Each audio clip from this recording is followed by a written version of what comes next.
What's up? Welcome back to my channel, or for the first time if you're new, I'm Sylvan, and today I'm going to be reacting to Banyue's EP, I Ask.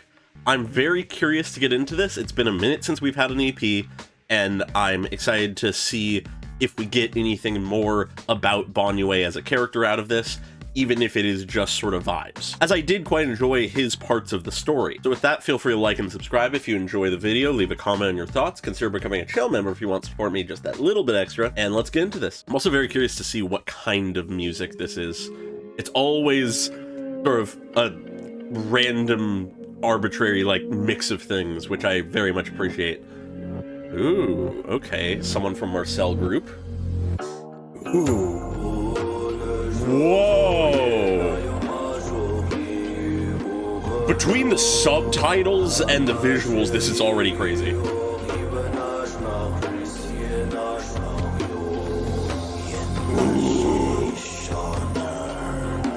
Walks the line between good and evil.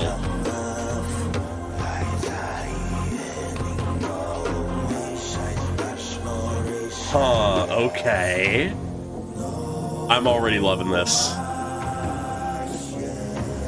Ask the world. Ooh, ask the heavens.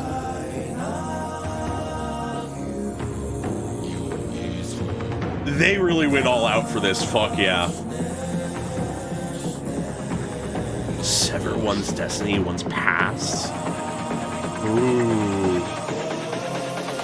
Alright, what do we build to? Ooh.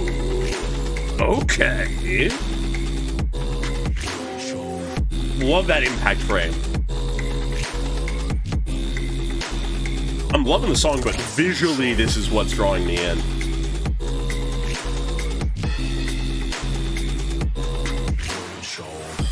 Me.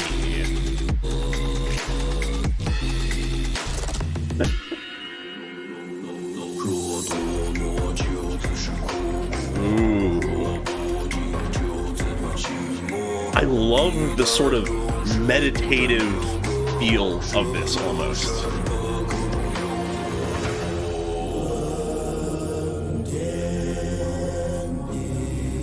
Ask the world, ask the heavens, yeah. Interesting. I'm already picking up visually some things here.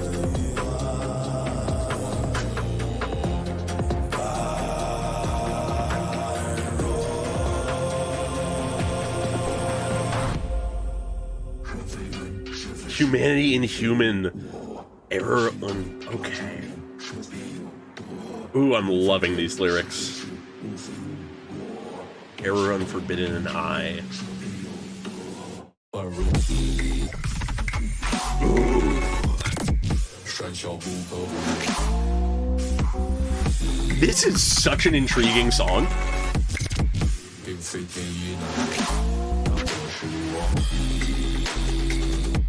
It's one of those things, if it keeps building in this way where I expect some kind of major, like, hype drop, but it isn't giving it to us, which I actually sort of like in this. Which one is me? This is a really interesting EP.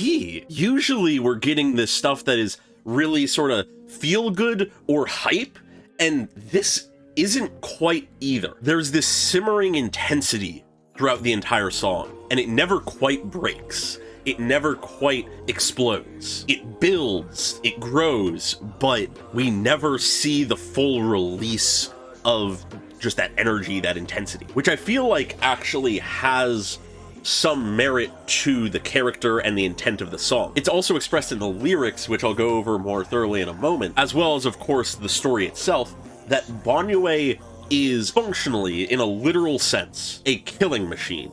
Something designed to do harm. That's where that building intensity can come from. But he has grown beyond that. He has become more human. He has found a heart for himself and wishes to do better, wishes to be better. And so that's why, though there is that underlying intensity and power behind this song, it never breaks free. He doesn't want it to be unleashed. He wants that power to be controlled, to be not something that he cannot manage. But to go from the beginning now, there's something very intriguing about this, I guess, essentially cold open. We watch as this cloaked figure who seemingly is associated with the Marcel group, which, for those who don't remember, are the people who made Bangboos, entering this clearly destroyed, ruined part of a hollow, where they find Banyue in a damaged and broken state, which we knew somebody found Banyue and sort of fixed him up, but I don't think we had any implications of what their actual affiliations were. I could be wrong on that, but it is interesting to consider that someone from Marcel Group is potentially the person who found him. But then we actually get into the song, and that's what I really want to focus on. Because first off, gotta call out the subtitles. I've seen a lot more songs and music doing this with subtitles where they are much more dramatic and stylized to the corresponding song, like music video or whatever, and it's such a great little element, which I'm honestly really impressed that anyone is capable of doing within the YouTube subtitles, but it does a great job in this case to add this additional element. We have almost this translation of the information being sung to us. We have initially this red and yellow upside down text that then is translated effectively into this gray and white, much more readable and neutral normal text, which I'm not confident on a single interpretation of. It might just be a style thing, but it does resonate with me in relation to Banyue as a character, with the stuff I was talking about before of this underlying intensity and power and fury that he was built for, compared to the person he has grown into. To attempt an interpretation, it's almost as if the upside down text is more the way that his design functions. It's the way his code is designed. He's built for battle and death and eradication, hence the more intense, bright colors, which then is filtered through his lived experience and into something that is more understandable and acceptable within a human standpoint. But to look at the actual words being sung, I drifting through life without truly grasping the path between spirit and body. The spark of wisdom, desire and greed rules the paths of the mortal realm. It's almost describing his development of understanding, his development of learning what it means to be a person, not just a machine. He was drifting through life without fully understanding or grasping the path between spirit and body, the link between the ephemeral ideas of spirit and soul and consciousness and the physical form. It also serves double duty for more of the sort of spiritual martial arts style stuff. Over time, he gains wisdom of the mortal realm, of people, even if it is the more questionable, darker aspects, the desire and greed that rules these paths of the mortal realm. But then we go internal with the next line. A person who walks the line between good and evil can be hard to judge as either. This ultimately is part of the discussion and debate related to Banyue's character during the story. He was a machine built for destruction. He was a machine built to, in a way, do evil. And yet now he has become a person who wishes to redeem himself, even if it is in death. He does what he can to better the lives of those around him, better himself, do what he can to improve the world and the people around him. He is now a person who has done evil and good. How do you judge that? In the unrealistic case where someone is wholly evil or wholly good, it becomes far easier to judge them. But when you find someone who lands on both extremes at once, one in the past, one in the present, or even a mix of the two in the present, that's where a lot of these messy debates about whether or not someone is worthy of redemption is based in. But an interesting additional angle I'd like to add to this is that it also becomes the case for the person. Someone who has done evil in the past, which of course I'm using evil and good very simplistically here, but you know, someone who has done evil in the past, who now has begun to try to do good, will inevitably be questioning, have I done enough to not be seen as evil myself? Have I done enough to be a good person? Have I atoned for my sins? But of course, that is a hard thing to judge. Then we get this interesting line that I am currently trying to figure out what the overall meaning tied to the rest of the song is. If one has obtained a soul, why worry over the rights and wrongs of this mortal coil? Obviously, the beginning part is tying into this idea that he has become a real person. Banyue has gained a heart, gained a conscience, gained a soul, and now is trying to make up for the time that he didn't have that. or at least nobody believed he did. But then there's this question of why worry over the rights and wrongs of this mortal coil? You've obtained a soul, you've elevated yourself beyond the construct that you were. Why now then tie yourself down by the rules and ideas of right and wrong of mortality, of the mortal realm? Which I suppose is more of just a nebulously asked question, but I'm still generally just struggling to figure out what exactly the intent is. It might become clear with the next couple lines, but it reads strangely to me, just in the sense that it's sort of an if-then statement, it's an if-why. This is all predicated on the idea that if you have obtained a soul, why worry over the rights and wrongs? Implying that by obtaining a soul, you shouldn't have to, which is strange to me, but it does generally resonate with the same intent that we are building here, I think. Okay, actually, looking at this next couple lines, then it actually does sort of slot into place a little bit. You have gained a soul, you have learned the wisdom of the mortal realm. Why worry about rights and wrongs of the mortal realm? Ask the world. You have become more so part of this world, so you should ask the said world what is so important in understanding and following right and wrong, but also ask the heavens. To get a bit more spiritual about this, ask the world speaks to me more as the idea of learned experience, speaking to people, experiencing life, learning what it has to teach you about right and wrong and what the world is. Asking the heavens is seeking the knowledge of the gods, the spirits, whatever you want to call it, or a more supernatural or divine understanding of what it means to have a soul, what right and wrong mean, tying into those ideas of morality taught by religion almost. But then after the answer of why care about these things, being ask the world, ask the heavens, find the answer yourself, it then is telling us enter the cycle, which speaks to me as saying enter the world, find your answers there. Enter the world, speak to the heavens, speak to the people of this world. That is where you will find your answers. You cannot learn what it means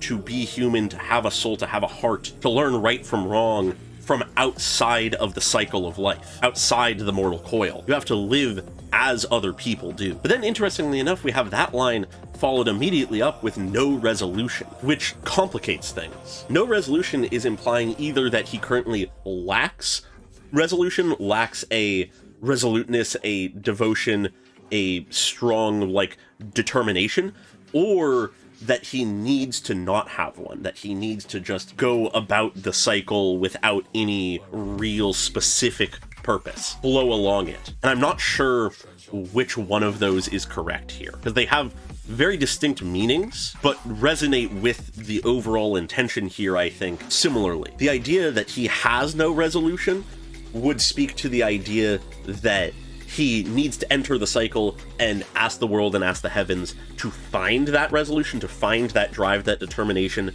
that drive to do something in the world. And he cannot find that before he enters the cycle, before he asks the world and the heavens. That certainly is a possibility that I think works. But if it's saying that he needs to not have resolution, it perhaps is speaking to the idea of if you have a specific idea of what you're looking for, you will not find it. If you think you know the answer when searching for the answer, you will not accept the answer that is different from yours, even if it is more true. So you must enter the cycle and ask the world and ask the heavens and be open to their answers, open to your experience without any preconceived intentions. You cannot learn right from wrong if you think you already know right from wrong. You must strip away that belief, that resoluteness in your own understanding to find true understanding. Like I said, both of those speak to me in slightly different ways, but that work with the overall intent here, I think. But then after that, we get the most concrete of statements, of commands.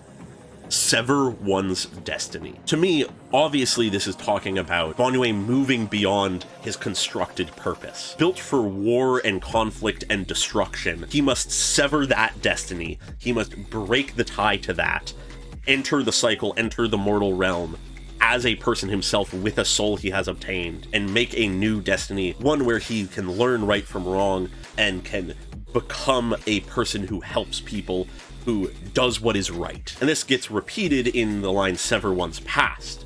It is essentially saying the same thing.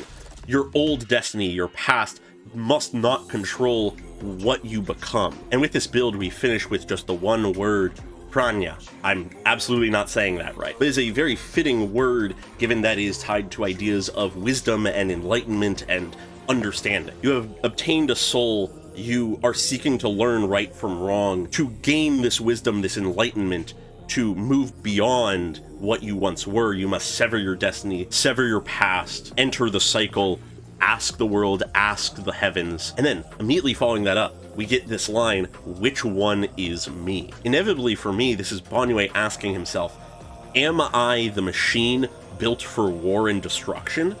Or am I the person seeking enlightenment, seeking atonement? Which once again ties into the debate of the story. The question brought up by people like Dai Lin and the other members of Krampus of whether or not Banyue is this machine, a thing that is for destruction, or a person who has moved beyond that, or at least is seeking to move beyond that, is inevitably a question he would ask himself. Is this person a lie? Am I still that machine? And after that, we don't get a concrete answer to that question. I'm not surprised by that. Instead, we just have the word me repeated, followed later by unwittingly falling. And it's here I think that perhaps the visuals are important here.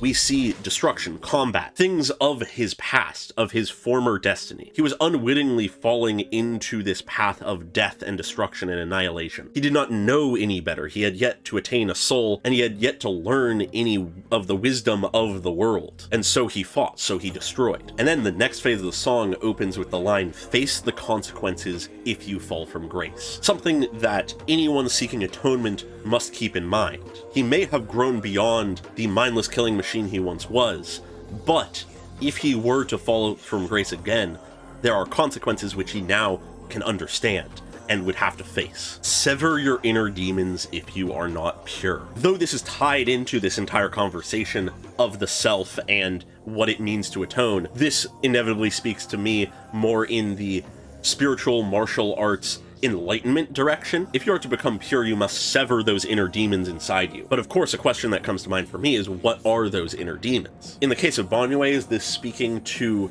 those designed instincts of destruction that he must truly break away from his original design entirely if he is to become pure? Or is it speaking to something more complicated than that? Perhaps speaking more to his mindset and the way he's trying to atone. A lesson that we had to sort of force him to learn to a degree in the story was that redemption through death is not true redemption. It was admirable and impressive of him to willingly lay down his life to save someone who hates him and wishes him to die. But atonement isn't a one-time thing. You cannot walk through life believing it is okay to give up your own life at a moment's notice. Perhaps that is one of the inner demons that he must sever. Then that last line gets contrasted by this one, no one can avoid getting stained in filth here. It's contrasting this idea of the idyllic attempt to become pure, to become enlightened, where you must sever all the impurities, all these inner demons you have, but at the same time, everyone becomes stained in filth in this world. There is no such thing as true purity if you live through this mortal realm. But I suppose to put a more hopeful spin on it, yes, you will always become stained, but perhaps with enough effort, you can wash away those stains. Perhaps the filth and stains that you build up are those inner demons you must sever, and it is still something you can do. It is just hard to get a stain out. And then before we go into the build once more of ask the world, ask the heavens, the last line we get in this moment is sweet or bitter words can bring disaster, which is very much a line that holds merit, regardless of intention, regardless of the actual meaning of the words being said and the tone they are said in. Words can bring disaster. I'm struggling though to pinpoint how this ties to this greater concept of Banyue as a person and the journey he is on and what he is attempting to do and his questions of himself. If I were to throw out a wild guess, perhaps it ties into the fact that he is very much the kind of person to sort of suffer in silence to a degree. He would rather offer his help and guidance and aid silently without any expectation of thanks or support, as he fears whatever he says will just make matters worse. Perhaps that is it. We see a version of this in the fact that the man who tries to get him killed in the story, who hates him, Banyue from the start recognized who he was, and by the end there could see his intentions for Banyue, but did not speak out against it. He just followed along, believing that that would be the way to properly atone for his sins. So perhaps this line is more his fears and concerns towards if he spoke out about something, if he, even in attempting to be kind, said something that then brought disaster. But then we go back into this part of ask the world, ask the heavens, enter the cycle, but with a distinct difference visually. Before, we were in stark colors with this underlying building red, and he was in a more damaged state. Now, he is in a more meditative pose, in a more neutral colored environment. We're seeing him at a different part of his journey, a different part of his time in this cycle. It's almost this meditative process of him reminding himself what he must do, why he is here. But then we get the change up. Instead of going into the drop immediately again, we have this more quiet moment where it's just the lyrics. Humanity inhuman, almost certainly speaking to him being a machine who has found humanity. He is fundamentally inhuman. He is something constructed for a purpose, made of circuits and metal. But he has that humanity. He has obtained that soul. He walks among us like a person. He is plenty human. So he has this inhuman humanity to him. And then it's followed with just right and wrong, no other context. Error, unforbidden, and I. Which, if we're to tie to the last line, perhaps this is a representation almost of his awakening into humanity, his gaining of that soul. He was not designed to know right and wrong, to have humanity, hence the error. Understanding right and wrong is now no longer forbidden to him. And now that these things are no longer forbidden, now that his very being has changed, having acquired this soul, this humanity, he severs regrets, he severs memories. There is a give and take to this. In severing his destiny, severing his past, attaining humanity, entering the mortal world and seeking answers from it, seeking wisdom from it, there is a certain give and take. What that give and take is, I'm not entirely sure. There's a few things it could be, but what exactly it is speaking to, I struggle to place within the context of these other lines repeated around it. But then after another repetition of those lines, we then repeat Pranya and go into the drop again. But where before, after the drop, we had the question, which one is me? Am I the monstrous machine or the person seeking enlightenment? Now we have assertions of what he has learned, of what right and wrong is, what he believes he must do. No good deed is too small to do. No matter how mundane it may be, no matter how extreme it may be, if it is a good thing to do, it should be done. Fate is not set in stone. Before, he was unsure if he could sever his destiny. Before, he was unsure if he could escape what he once was. But now he believes, no, fate is not set in stone. I can sever my destiny. I can move on. I can redefine who I am and what I am meant to be. But then at the end, we do still get the question, which one is me? We now have seen the two sides, the two possibilities of who he is. The machine of destruction unwittingly falling into annihilation, or the person who believes that fate can be rewritten and that no good deed is too small to be done. Which one is me? And we end on a repetition of that question. He has found the answer to what the second version of him would be, what he could truly be if it truly is him. And that version believes that he can sever his fate from the past version of himself. But there always is that question eating at the back of his mind. Is that belief a lie? Is this new me, this one with a soul and humanity, is that false? Is that me? He inevitably wishes it to be. He does not want to be that machine, that monster, but he was once that. And to become something else, someone else, to redefine yourself, will inevitably bring those doubts. And though he carries himself well, though he does not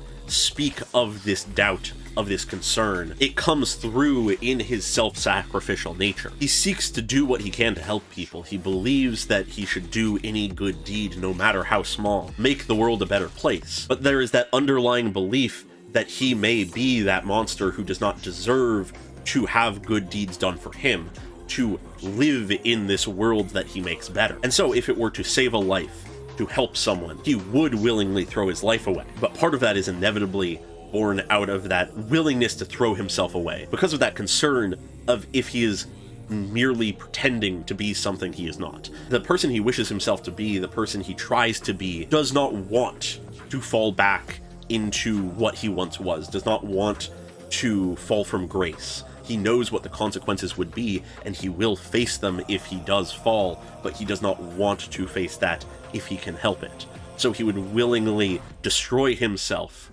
in atonement than ever risk falling from grace again. It's really cool. I like it quite a bit. But that is where the EP ends. That's where I'm going to end things for the video as well. Feel free to like and subscribe if you enjoyed the video, leave a comment on your thoughts, and very special thanks to all of my channel members, including Desaize and Pokelove101 at the normal tier, and Kono Nano at the cool person tier. Really appreciate your support, as always, and I hope you all have a great day.